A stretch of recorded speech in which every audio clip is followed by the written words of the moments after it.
Estamos grabando entonces. Ustedes saben ya que cualquier cosa que necesiten, ustedes desconectan su micrófono y me hacen preguntas o me piden que repita algo. Yo los voy a dejar a todos en silencio en este momento. Y ahí ustedes, cuando quieran hablar, desactivan y me hablan. Voy a colocar para grabar la clase también en el video. Y partimos.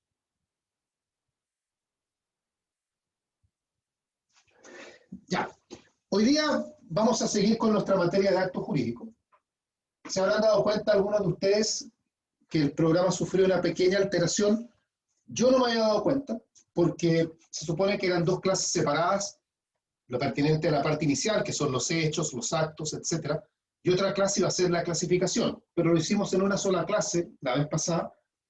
Entonces incorporé una clase más, que es la que vamos a ver el día de hoy, que no estaba inicialmente considerada, donde vamos a ver una visión general también de los elementos de los actos y los requisitos. Nominalmente, no el detalle de cada uno de ellos, porque para eso son las clases siguientes. Entonces el miércoles, o sea el jueves, perdón, ya sería nuestra clase según programa, que si mal no recuerdo, es sobre el consentimiento. Ya, nosotros venimos de ver lo que es el acto jurídico, lo que son los hechos jurídicos. Alguien me preguntó por ahí, ¿y qué es el negocio jurídico? Que ese día no lo comentamos. Y la verdad es que ustedes muchas veces han oído hablar de la expresión acto jurídico, y también en otras ocasiones probablemente el profesor les ha usado la expresión negocio jurídico. Para la mayoría de los autores son sinónimos. Uno puede encontrar en los libros que se habla indistintamente del acto jurídico o del negocio jurídico. La diferencia pasa, primero que todo, por una cuestión histórica, y es que la expresión acto jurídico es una expresión más vinculada a la teoría francesa, y la expresión negocio jurídico está más vinculada a la teoría germana. Sin embargo, para la mayoría son conceptos igualitarios. Sin embargo, hay autores que plantean una diferencia entre ambos, señalando que el acto jurídico pasaría a ser el género y el negocio jurídico sería la especie. La expresión acto jurídico correspondería a lo que nosotros sabemos, es decir, la manifestación de la voluntad destinada a producir consecuencias jurídicas, etcétera, etcétera. Y que la expresión negocio jurídico se usaría para referirnos a aquellos actos jurídicos que tienen contenido patrimonial. O sea, a lo patrimonial lo llamaríamos negocio jurídico. Acto jurídico sería el conjunto de todo, tanto lo patrimonial como lo extrapatrimonial. Pero insisto, esto es para aquellos autores que estiman necesario hacer una distinción entre uno y otro, pero la mayoría sostiene que son términos sinónimos, acto jurídico o negocio jurídico indistintamente. Eso para complementar, que me lo habían preguntado por ahí. Nada del curso, es algo que me habían preguntado por fuera, pero recordé que en el curso teníamos que hacer el comentario, y por ende dije voy a partir la clase haciendo hincapié en ese punto. Ya, venimos entonces, como les dije, de ver lo que es el acto jurídico en general. Vimos sus principales características, esto fue el jueves pasado, la clase está grabada para quienes no la hayan visto, y vimos también las principales clasificaciones de acto jurídico, unilateral, bilateral, etc. Hoy día vamos a partir conversando de los elementos que deben reunir los actos, o que pueden reunir, más bien. Esto es un análisis de un artículo muy importante, que es el artículo 1444, que probablemente es un artículo que muchos recuerdan. Mentalmente uno de inmediato lo asocia con elementos. Es de esos artículos que, si bien es cierto, uno probablemente no se lo memoriza, y créanme que no es necesario memorizarlo, pero es un artículo que uno lo recuerda por número. A uno le dicen, o uno lee el número, y uno de inmediato la mente debiera irse a los elementos. 1444. Si bien es cierto, este artículo trata de concentrarse en los elementos de los contratos, nosotros sabemos ya que eso se aplica también a los actos jurídicos, según lo conversamos en la clase del jueves pasado. A la luz de este artículo, observamos que van a aparecer tres clases de elementos. Esto es bastante conocido, no creo que acá hayan grandes misterios. Están los que el propio artículo denomina los elementos de la esencia, están los elementos de la naturaleza, y están los elementos accidentales.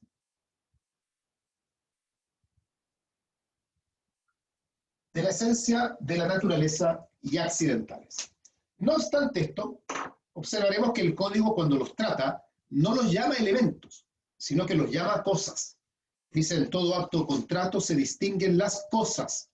Y ocupa esa expresión, cosas.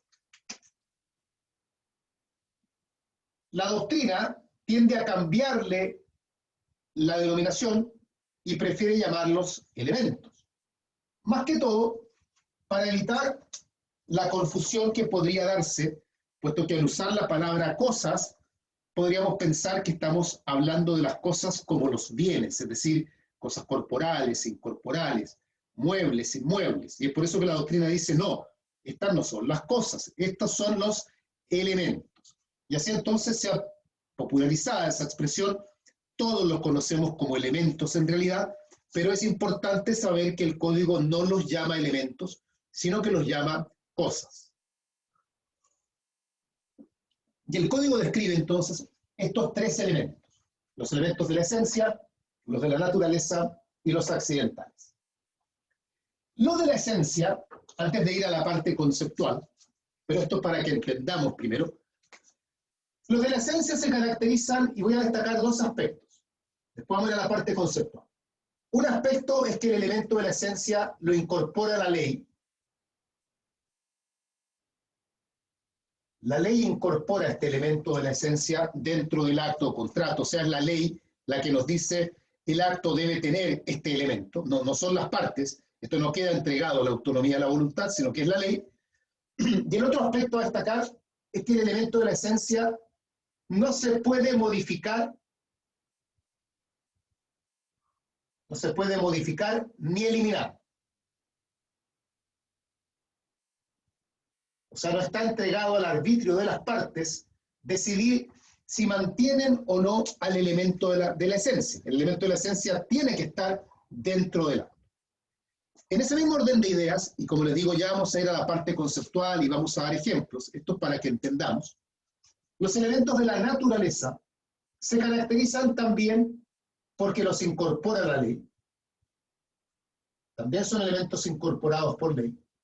En ese sentido se asemejan al elemento de la esencia, pero el elemento de la naturaleza sí puede ser modificado,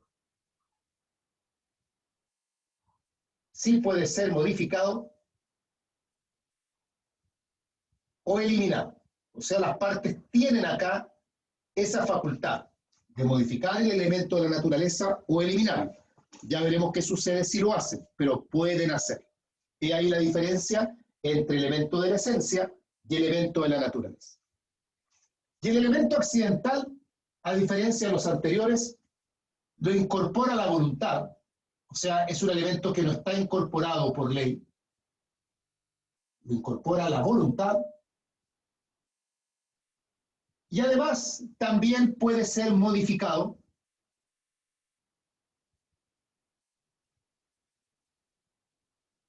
También puede ser modificado y también puede ser eliminado.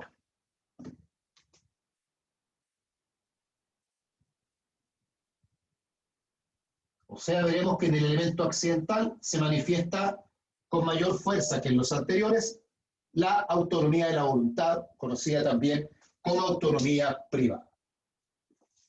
Esto es para entrar entonces a analizar el tema. Ya esto es importante porque esto les debiera permitir comprender cuáles son las diferencias y las relaciones que hay en estos distintos elementos, de la esencia, de la naturaleza y accidentales. ¿Cómo estamos hasta acá? ¿Alguna pregunta, alguna duda respecto a esto? A los elementos de la esencia, naturaleza o accidentales en función de lo que hemos comentado. Obviamente tienen dudas, me imagino ejemplos y ese tipo de cosas, las vamos a ver, pero en función de lo que ya hemos dicho. ¿Algún comentario, alguna duda? ¿Algo que decir? ¿Estamos todos bien? Ya. No olviden que cualquier pregunta ahí activan el micrófono y me dicen. Yo igual estoy mirándolos, pero no tengo la vista como la tenía cuando joven, así que de repente no logro ver a cabalidad si desactivaron o no el micrófono, pero veo todos los micrófonos todavía en silencio, así que asumo que están todos. Vamos a analizar ya con más detalle el elemento de la esencia. Elementos esenciales o elementos de la esencia. Vamos para allá. Artículo 1444, en la parte inicial, al principio. Dice, para referirse a los elementos de la esencia, dice, son aquellos sin los cuales el acto o no produce efecto alguno o degenera en otro distinto. Son aquellos sin los cuales el acto o no produce efecto alguno,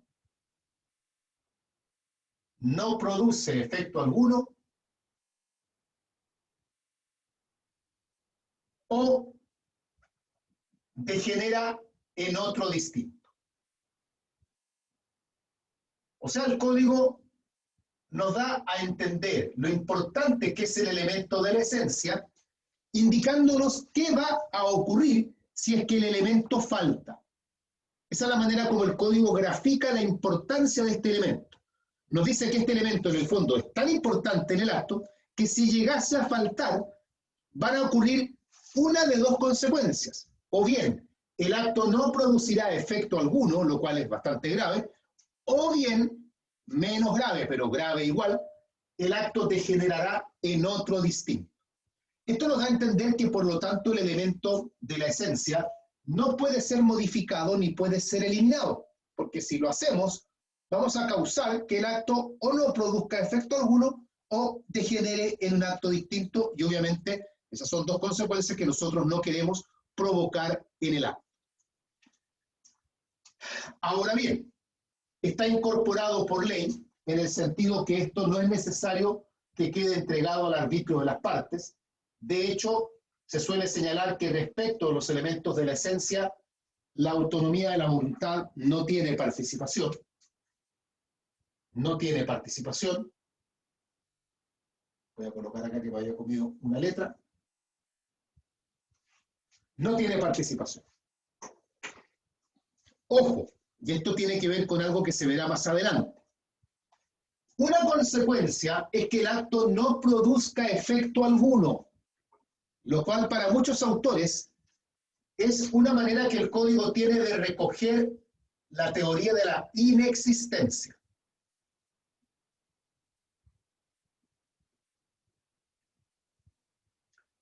Es discutible, pero es un antecedente de aquellos que se dan, esto lo vamos a ver en su momento, para quienes protegen o defienden la tesis de la inexistencia. Porque si el acto fuese nulo, el acto debiera producir efectos mientras la nulidad no se declare. El código acá, en cambio, está tomando una postura mucho más radical. Dice que el acto no produce efecto alguno, lo cual es una frase o una expresión mucho más cercana a una idea de inexistencia que a una idea de nulidad. Pero más adelante veremos con detalle aquí. Y la otra expresión, esto de que el acto degenere en otro distinto, también para la doctrina es una referencia a otra teoría, que está también tratada en la nulidad, que se llama la conversión del acto nulo. Conversión del acto nulo. Que también en su momento tendremos oportunidad de ver en qué consiste. No es algo para verlo ahora. Solo estoy dando a entender que ustedes vean todo lo que se puede desprender de acá del artículo 1444. Entonces, elementos de la esencia son aquellos sin los cuales el acto o no produce efecto alguno o degenera en otro distinto. Para efectos didácticos, la doctrina divide a los elementos de la esencia en dos. Subclasifica los elementos de la esencia. Y así la doctrina distingue los elementos de la esencia comunes, llamados también generales, y los elementos de la esencia especiales, llamados también específicos. Elementos de la esencia comunes o generales y elementos de la esencia especiales o específicos. Esto es doctrinario, ¿ya? Los elementos de la esencia comunes son aquellos que están presentes en todo acto. O sea, todo acto los tiene. Son, por eso el nombre comunes. Todo acto tiene los mismos elementos de la esencia. Ahí están, por ejemplo, la voluntad, la capacidad, la causa, entre otros. Los elementos de la esencia especiales o específicos son aquellos propios de cada acto. O sea, cada acto tiene sus propios elementos de la esencia. La compraventa tiene, por ejemplo, como elementos de la esencia propios la cosa, el precio, la intención de transferir el dominio. Así, por otro lado, la donación tiene sus propios elementos de la esencia, que son la cosa, la gratuidad y la intención de transferir el dominio. El arrendamiento tiene sus propios elementos de la esencia, la cosa, el precio, la intención de ceder la mera tenencia. El comodato tiene sus propios elementos de la esencia, la cosa, la gratuidad y la intención de ceder la mera tenencia. Cada acto tiene sus propios elementos de la esencia, que se llaman elementos de la esencia particulares. Pero además, todos los actos tienen elementos de la esencia comunes. Es decir, uno toma cualquier acto, la compraventa, por ejemplo, y vamos a ver que la compraventa tiene los elementos de la esencia comunes, pero además tiene sus elementos de la esencia particulares. Los comunes de la compraventa y de la donación son los mismos. Los particulares de la compraventa y de la donación son diferentes. Todos ellos, sin embargo, son elementos de la esencia. Los comunes y los especiales. Es más, los elementos de la esencia comunes son aquellos que van a provocar que el acto no produzca efecto. O sea, si esto falta.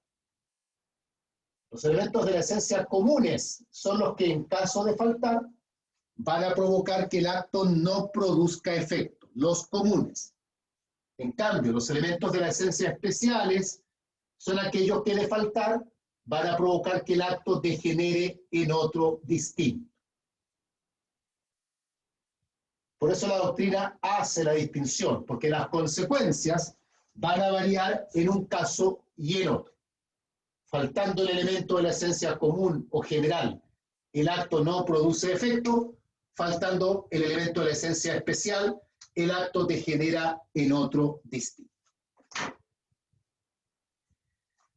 Ya, solo para ordenarnos, lo vamos a ver en un momento más, dentro de los elementos de la esencia comunes,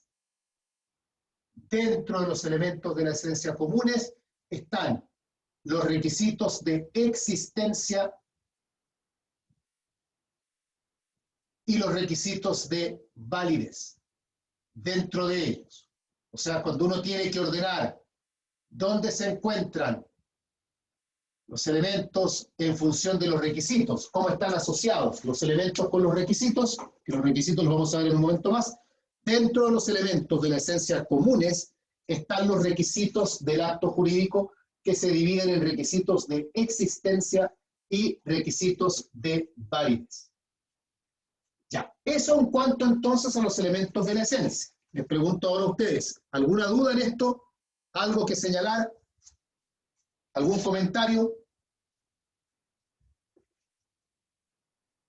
Les dejo ahí por si tienen alguna duda o alguna pregunta que hacer para que la hagan.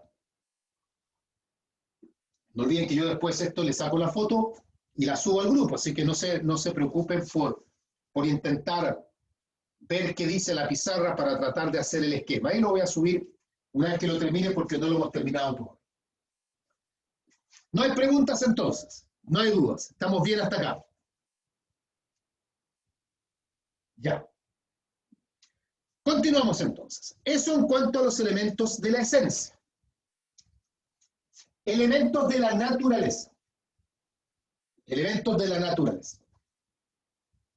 El elemento de la naturaleza, les recuerdo, nosotros dijimos, está incorporado por la ley, pero las partes acá sí tienen la facultad de modificar o eliminar dicho elemento.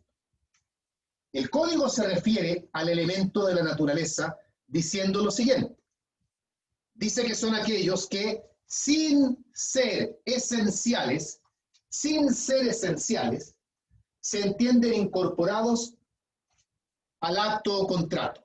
Sin ser esenciales, se entienden incorporados al acto o contrato.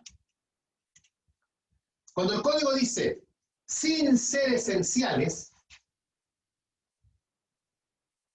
el código está diciéndonos con ello que los elementos de la naturaleza pueden ser modificados o eliminados. Porque, ¿qué quiere decir el código con esa expresión? Son aquellos que sin ser esenciales.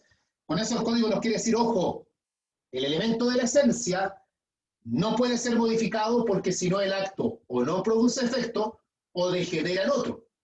El elemento de la naturaleza dice, no es elemento de la esencia. Que no sea elemento de la esencia quiere decir que este elemento, el de la naturaleza, sí puede ser modificado o bien sí podría ser eliminado, porque la consecuencia no será que el acto no produzca efecto o que el acto degenere en otro. Y cuando el código dice que se entiende incorporado en el acto o contrato, se entiende incorporado, eso es referencia a que lo incorpora la ley. O sea, no lo incorporan las partes. El elemento de la naturaleza se entiende incorporado en el acto, pero no es elemento esencial. Por lo tanto, que se entiende incorporado significa que las partes o el autor no necesitan expresarlo, porque está incorporado ya, pero al no ser esencial, las partes o el autor podrían modificar este elemento o podrían eliminarlo. ¿Qué van a provocar al modificar o eliminar el elemento de la naturaleza? El acto va a variar sus efectos, nada más, pero el acto no va a dejar de producir efectos, ni tampoco va a degenerar en otro, simplemente va a cambiar algún efecto. Para comprender esta parte, si uno lo mira con una visión histórica,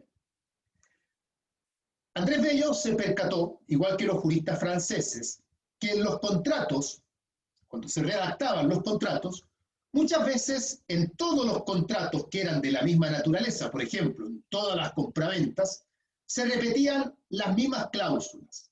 Por ejemplo, en todas las compraventas se decía que si la cosa entregada tenía defectos, el vendedor tenía que responder. Entonces los juristas dijeron, si esta cláusula aparece en todos los contratos, qué mejor que esta cláusula la incorpore la ley, para que no tengan que estar repitiéndola contrato a contrato. La incorpora la ley. Ahora, si las partes no la quieren incorporar, perfecto, que la eliminen, que la modifiquen. Pero si nada dicen, que se entienda dicha cláusula incorporada. Y esto pasa en todos los actos. En todos los actos el legislador se encarga de incorporar ciertas figuras. En el fondo lo hace para suplir la voluntad de las partes. Pero si las partes quieren torcer aquello, pueden hacer. Así tenemos como ejemplos de elementos de la naturaleza la condición resolutoria tácita en los contratos bilaterales. Probablemente este sea el ejemplo más importante que uno como alumno tiene que dar. Condición resolutoria tácita en los contratos bilaterales. El saneamiento de la evicción en algunos contratos, por ejemplo en la compraventa, también en la permuta. El saneamiento de los vicios redivitorios, lo mismo en algunos contratos como la compraventa y la permuta. La delegación en el mandato. La remuneración en el mandato. La restitución en 10 días en el mutuo.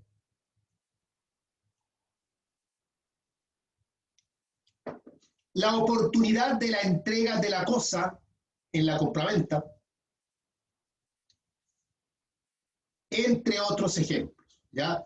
Hay otros ejemplos que también se podrían dar. La idea es que todos los actos, uno siempre se queda con 2 o 3 ejemplos. Hay muchos ejemplos. Todo artículo en el código donde ustedes vean que el código diga que ocurrirá tal efecto, a menos que las partes pacten lo contrario, eso es un elemento de la naturaleza. Es el legislador diciéndonos, este efecto va en tu contrato. a menos que ustedes lo quieran cambiar, pero si no lo cambian, esto va, ¿ya? En un contrato oneroso se responde de culpa leve, a menos que las partes digan lo contrario. Eso quiere decir que responder de culpa leve en un contrato oneroso es elemento de la naturaleza. Todo lo que está incorporado por ley, pero que se le dé la facultad al autor o a las partes de modificar, de cambiar, de eliminar, es elemento de la naturaleza. ¿Ya? Hay muchísimos ejemplos, por lo tanto, no es solamente la condición resolutoria tácita, el saneamiento de los vicios y el saneamiento de la evicción. Los alumnos se suelen quedar con esos 3 ejemplos y listo, dicen ya, cumplí. Hay muchos ejemplos que se pueden dar. Obviamente en el elemento de la naturaleza vemos que la autonomía de la voluntad tiene mayor presencia. No para incorporar el elemento, porque está incorporado por ley, pero sí tiene efecto en la posibilidad de modificar o de cambiar dicho elemento. Esto en cuanto entonces al elemento de la naturaleza. ¿Preguntas, dudas, algo que decir respecto al elemento de la naturaleza? ¿O algo que haya quedado pendiente del elemento de la esencia que quieran preguntar?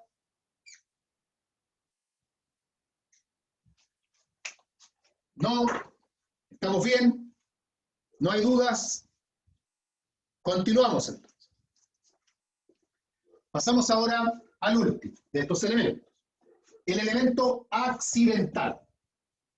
Que desde luego, ya está advertido, es un elemento que está incorporado por la voluntad, o sea, no lo incorpora la ley, y además es un elemento que sí puede ser modificado y también eliminado. Se diferencia del elemento de la naturaleza en esto último, la posibilidad de ser modificado o eliminado, pero a diferencia de los anteriores, este no está incorporado por la ley, sino que lo incorporan las partes. ¿Cómo sabemos que no está incorporado por ley? Porque el artículo, cuando describe el elemento de la naturaleza accidental, dice, elementos accidentales son aquellos que no le pertenecen ni esencial ni naturalmente al acto. Ni esencial ni naturalmente. Cuando el código dice eso, está queriéndonos decir que este elemento no lo está incorporando la ley, porque no es esencial ni es natural. Convengamos que tanto el esencial como el natural, lo que tienen en común es que lo incorpora la ley. Y esto no está sucediendo acá en el elemento accidental. Por lo tanto, el elemento accidental es un elemento incorporado por la voluntad. Y eso lo desprendemos de esa expresión. No le pertenece en esencial ni naturalmente al acto o contrato. Y agrega el código, estoy haciendo referencia al artículo 1444, que tiene que ser incorporado por medio de cláusulas especiales, lo cual en el fondo es un reforzamiento de la idea anterior, y por lo mismo es susceptible de ser modificado o eliminado. Opera entonces en el elemento accidental la autonomía de la voluntad. Así entonces, elementos accidentales hay muchos. Uno tiende a reconocer los más populares: el plazo, la condición y el modo, que son llamados también modalidades. Pero hay otros ejemplos de elementos de la naturaleza. En el fondo, la finalidad del elemento de la naturaleza, accidental, la finalidad que tiene es alterar, modificar los efectos del acto. Alterar los efectos del acto. Introducimos en el acto elementos accidentales para modificar el acto, para alterarlo. En el fondo, cada vez que nosotros tomamos un elemento de la naturaleza y lo cambiamos o lo eliminamos, lo hacemos a través de un elemento accidental. Si yo tengo un contrato en que la ley me dice, por ejemplo, el mandato es delegable a menos que las partes digan lo contrario. No lo dice así, pero esa es la idea. Eso quiere decir que el mandato se puede delegar.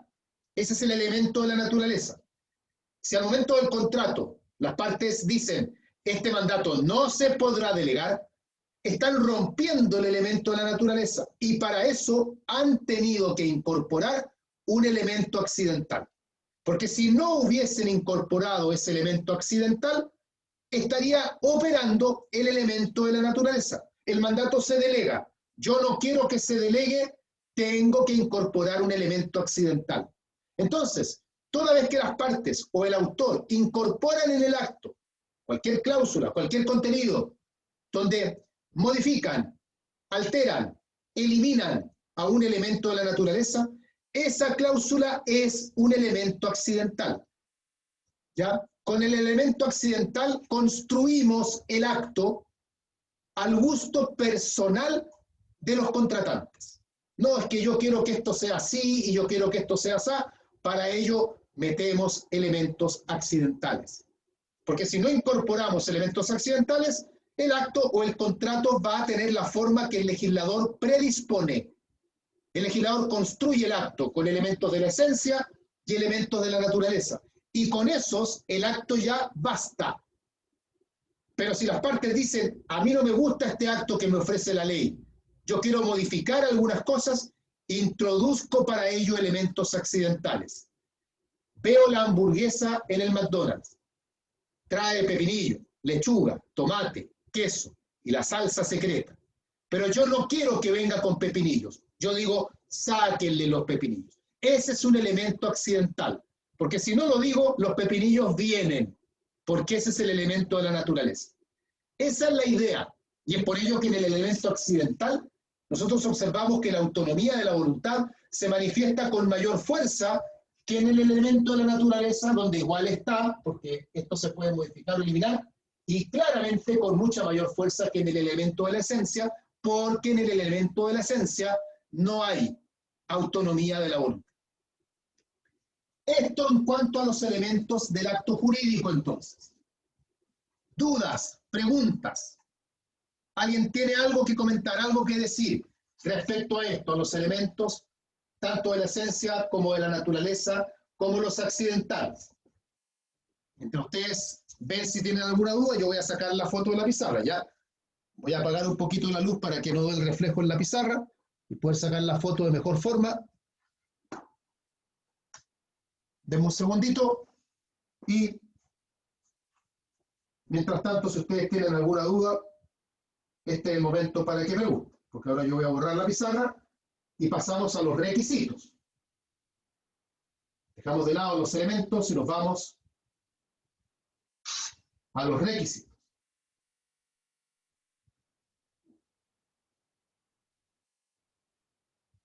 Y si no, asumo que está todo ok. Como elemento de la naturaleza voy a suponer que está todo ok, todo comprendido, a menos que haya un elemento accidental por el cual ustedes me digan no entendí esto o no entendí esto. Ya, yo mientras tanto les voy a mandar la foto de la pizarra. La voy a volver a sacar para ver si logro sacarla con mejor. A ver. Ahí.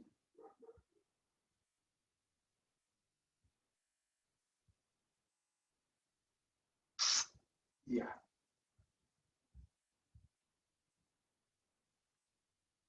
Bien. Está mejor. Ya. Ustedes me dicen entonces. No hay duda al parecer, no veo a nadie. Nadie me está hablando. Supongo que están presentes en clase porque no he escuchado a nadie decir nada durante toda la clase. Ya. Continuamos entonces. Voy a subir la foto, voy a borrar la pizarra y dejamos de hablar entonces de los elementos, aunque el tema igual va a estar siempre presente porque es un tema importante, y nos concentramos ahora en los requisitos. Ahí está subida. Hemos señalado que hay elementos de la esencia, de la naturaleza y accidentales. Y comentamos que dentro de los elementos de la esencia tenemos los elementos de la esencia comunes, que son los que están presentes en todo acto o contrato. Dentro de los elementos de la esencia comunes es que encontramos los requisitos del acto jurídico. Ahí están. los cuales a nivel de código nos encontramos haciendo referencia principalmente al artículo 1445, el que sigue. En el 1444 están los que nosotros hemos llamado elementos, en el 1445 están los requisitos. Y la doctrina, para efectos didácticos, ha dividido los requisitos del acto jurídico en dos clases, en dos categorías. Están, por un lado, los requisitos de existencia, y por otro lado están los requisitos de validez. Requisitos de existencia y requisitos de validez. Los requisitos de existencia toman esta denominación porque son aquellos necesarios para que el acto nazca jurídicamente. Son los que necesitamos para que el acto, valga la redundancia, exista. Son necesarios para que nazca el acto. Dicho de otra forma, si se omiten, si falta cualquier elemento, cualquier requisito de existencia, vamos a tener como consecuencia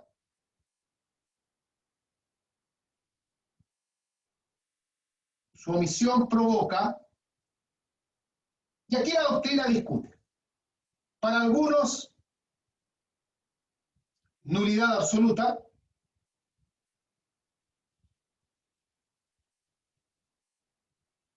Para otros, inexistencia. La nulidad absoluta para algunos autores, para otros, inexistencia. Hay un tema discutible ahí, o sea, la doctrina discute.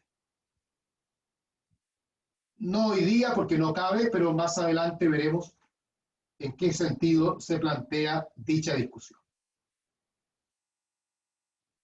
Nulidad absoluta o inexistencia. En caso que sean omitidos cualquiera de los requisitos de existencia. ¿Ya? ¿Cuáles son estos requisitos de existencia?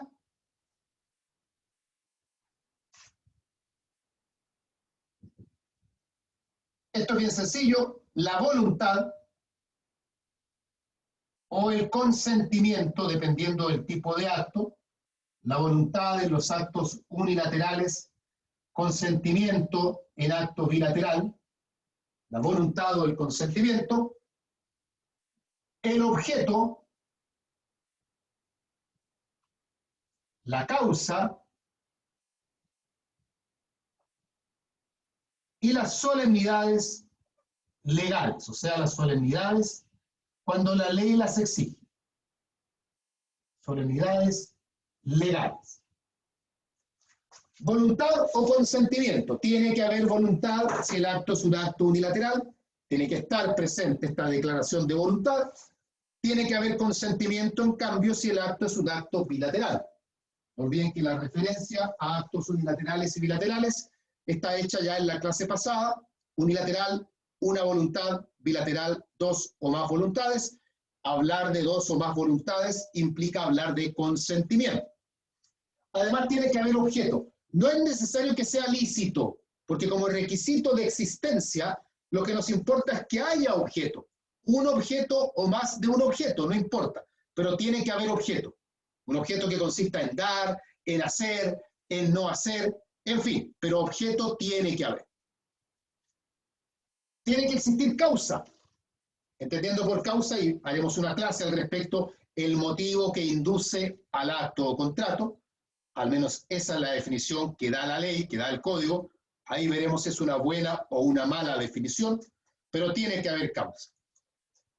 Discutible este requisito porque algunos autores proponen que la causa ya es un elemento irrelevante en los actos. Conversaremos de eso cuando corresponda. Y señalan que con el que haya objeto ya no se necesita que haya causa. Lo veremos, pero por lo pronto la teoría clásica incorpora la causa también como un requisito de existencia. Y además deben cumplirse las solemnidades legales. Este último requisito, siempre y cuando el acto tenga solemnidades establecidas por ley, porque el acto puede no tener solemnidades y en ese caso no está presente este requisito, ¿ya? Algunos autores, junto con la idea de solemnidades legales, agregan también la entrega, en el entendido que en los contratos reales tiene que haber entrega como parte inherente al contrato en sí, señalando que si entonces tenemos como requisito de existencia las solemnidades legales, haciendo referencia a los actos que son solemnes, también debería señalarse como requisito de existencia la entrega en referencia a los actos que son reales, ¿ya? No lo vamos a colocar porque no es la visión clásica de los requisitos, pero igual lo hago presente por si alguien tuviese la mala suerte de que algún profesor le dice, oiga, y además de estos 4 requisitos de existencia, ¿conoce algún otro? Entonces algunos se incorporan también a la entrega, entendiendo que, insisto, las solemnidades legales están presentes en los actos solemnes como requisito de existencia, asimismo también debiera estar la entrega presente como requisito de existencia en los actos reales. Es un comentario nada más para que lo tengan ahí presente. Estos son entonces los elementos, los requisitos, perdón, de existencia. Pasemos ahora a los requisitos de validez. Cambiamos la historia. Los requisitos de validez, por su parte, son aquellos necesarios para que el acto produzca sus efectos, no para que nazca, sino que necesarios para que el acto produzca efectos. Lo estoy haciendo así para que les resulte una comparación entre requisitos de existencia y requisitos de validez, necesarios para que el acto produzca efecto. Estos requisitos de validez, si llegan a ser omitidos, también acarrean consecuencias. Su omisión provoca. Y puede provocarse, o bien, nulidad absoluta,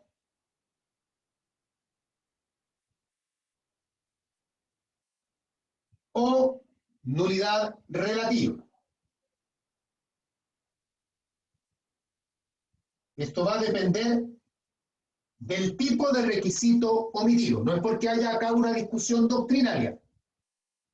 Depende del requisito. Algunos requisitos, si lo vamos a comentar en un momento, van a producir, si se omiten, nulidad absoluta, otros producen nulidad relativa. Es importantísimo destacar que acá no se puede hablar de inexistencia. Al omitirse los requisitos de validez, no hay existencia. No hay inexistencia, perdón. Esa de acá no es posibilidad. Lo voy a colocar acá al ladito. Nunca inexistencia. La inexistencia, si es que uno quiere discutirla, cabe para la omisión de los requisitos de existencia nada más, pero no para la omisión de los requisitos de validez. ¿Cuáles son los requisitos de validez?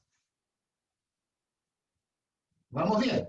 Son la voluntad libre de vicios. Voluntad sin vicios.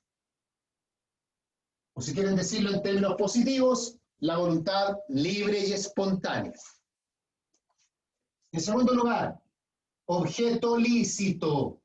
Ya no es solo la presencia de objeto, eso era requisito de existencia.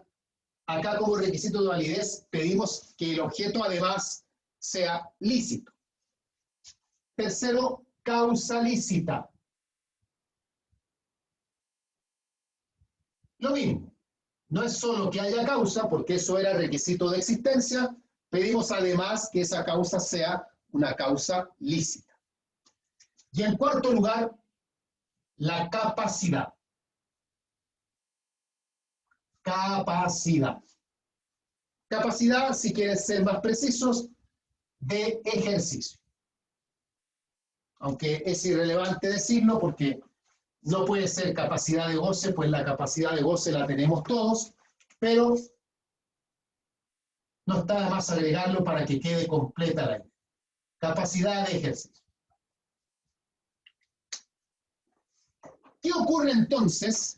¿Qué ocurre entonces cuando faltan los requisitos de validez? Yo les dije, puede haber nulidad absoluta o nulidad relativa, dependiendo del caso. Veámoslo ahora. Si la voluntad estuviese viciada, la sanción es nulidad relativa.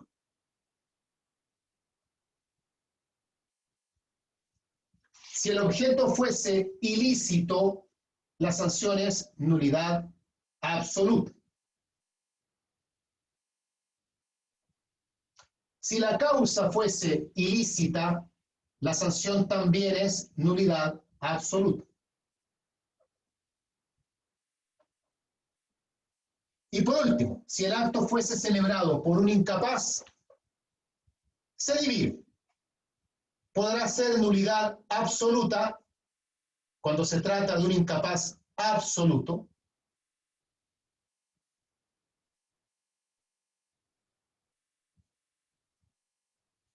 Así tan simple como suena.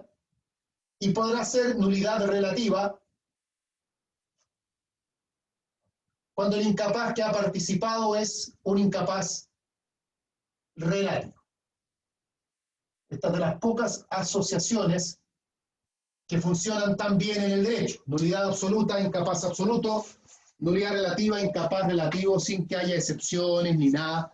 Llega a ser hasta sospechoso. Uno que estudia sabe que las cosas en derecho nunca son tan claritas, pero en este caso sí lo son, así que no tiene por qué haber mayor controversia al respecto. Obviamente, el estudio de actos jurídicos, al fin y al cabo, se transforma en el estudio principalmente de los requisitos de existencia y validez, y luego de ello, el estudio de las sanciones en caso que los requisitos se omitan, es como el gran tema, al fin y al cabo. Por eso uno dice, esta parte inicial, que es la parte estructural, es tremendamente importante justamente por eso. ¿Dudas, preguntas? ¿Algo que quieran agregar? ¿Algo que no logren comprender bien? Esta es la oportunidad para que hagan todos sus descargos. Estoy acá sacando la foto. Preguntas, dudas. El detalle de muchas de estas cuestiones las vamos a ver obviamente con el correr de las clases. Ya mañana por lo pronto nos toca analizar el consentimiento, donde algo diremos también respecto a la voluntad. Más que todo mañana es qué es el consentimiento, cómo se forma, dónde se forma, cuándo se forma y la trascendencia que todo eso llega a tener jurídicamente. Pero por lo pronto esta es la clase que tenía yo programada para el día de hoy. Por eso les pregunto si sobre estos contenidos hay alguna duda, si está todo claro. Ahora necesito que sí me digan algo para escucharlo alguna vez, porque en la clase no han dicho nada. No sé si existen, ¿no? Sí, estamos por acá, profesor, está todo claro. Sí, todo claro. Estoy súper concentrado, por eso no comentaba nada. Está bien. Sí, fue una clase como bien intensa en el sentido que fue harto contenido, pero es contenido importante no solamente para el examen de grado, sino que para entender un montón de instituciones que vienen más adelante. Sí, Lo que pasa, profesor, entiendo que es un contenido bien básico, yo no discuto eso, pero la idea del curso justamente, como les dije, es ver desde las cosas más básicas para lograr luego entender las cosas más complejas. Cuénteme, Jorge, parece que me iba a decir algo. O Rodrigo, uno de los dos. Sí, no, yo le iba a comentar que, claro, pues, cuando uno ve este tema en pregrado, lo ve sin entender muchas cosas en referente a los ejemplos que te están dando. Claro. Entonces, uno ahora relaciona de mejor manera. Eso por eso uno está más atento. No son materias difíciles. Lo que pasa, y en eso tiene razón Rodrigo, lo que sucede es que cuando uno está en pregrado, y uno está, imagínense, esto se ve en primer año de la carrera o en segundo, depende de la universidad, no todas son iguales. Y en ese momento, cuando el profesor a uno le dice, a ver, elementos de la naturaleza, por ejemplo, el saneamiento de la evicción. Pucha, para uno es como que le dijeran cualquier cosa, porque uno no entiende lo que es la evicción, no entiende lo que es el saneamiento de la evicción. Entonces cuesta hacerse en la mente la imagen de todo esto. Cuando uno está egresado, como es el caso de la mayoría de ustedes, es distinto, porque ahí uno tiene la posibilidad, ya tiene el bagaje jurídico para entender mejor. Entonces, cuando le dicen la condición resolutoria tácita, y uno debiera decir, claro, está bien, ahora entiendo por qué. Pero para un alumno que está recién partiendo en la carrera, decirle condición resolutoria tácita es decirle cualquier cosa. El cabro va a memorizar, como lo hicimos todos en su momento. Memorizamos el concepto, memorizamos los ejemplos, porque la mayoría de los ejemplos tampoco nos indican un trasfondo para entender la institución. Son cuestiones que memorizamos también, que al final terminan por no cumplir ningún fin útil. No hay otra manera tal vez de verlo tampoco, porque el profesor que está pasando esa materia, a mí me ha tocado en la universidad pasarla en primer año, uno dice, ¿con qué herramientas cuento? O sea, a esta altura los alumnos no entienden mucho, no tienen por qué. Cuesta pasar estas materias. Cuando uno le pregunta como profesor, cuando uno ha hecho hartas clases, como fue el caso mío, imagínense, 20 años haciendo clases, ¿qué civil es más difícil pasar? Si es más difícil pasar sucesorio, si es más difícil pasar actos jurídicos, si es más difícil pasar... Y paradojalmente, para uno como profesor, es más difícil pasar acto jurídico. No obstante que el contenido en sí es más sencillo que sucesorio, por ejemplo, tú en acto jurídico estás con alumnos que no tienen idea de nada todavía. En sucesorio estás hablando de alumnos que debieran conocer ya prácticamente todas las instituciones. Entonces, en sucesorio, si yo al alumno le digo que el testamento es un acto unilateral, yo no tengo por qué explicarle cuál es la razón. Él ya debiera saber por qué lo es. En cambio, si en Civil 1 yo al alumno le digo, como ejemplo de acto unilateral, el testamento, tengo que explicarle por qué, porque él no tiene idea de lo que es el testamento. Tiene una idea probablemente de lo que ha visto en televisión, pero no sabe jurídicamente lo que es. Entonces, es más difícil pasar acto jurídico para uno que pasar las materias que van avanzando, porque uno se encuentra con alumnos que tienen luego mayor madurez jurídica. En Civil 1, que puede estar en primer año o en segundo, por eso digo, depende de la universidad, no hay mucho contenido todavía. ¿Alguna otra pregunta, otra duda? ¿Algo que decir? Ya, al Todo parecer, bien, profesor, todo bien. me parece. Voy a parar la grabación entonces.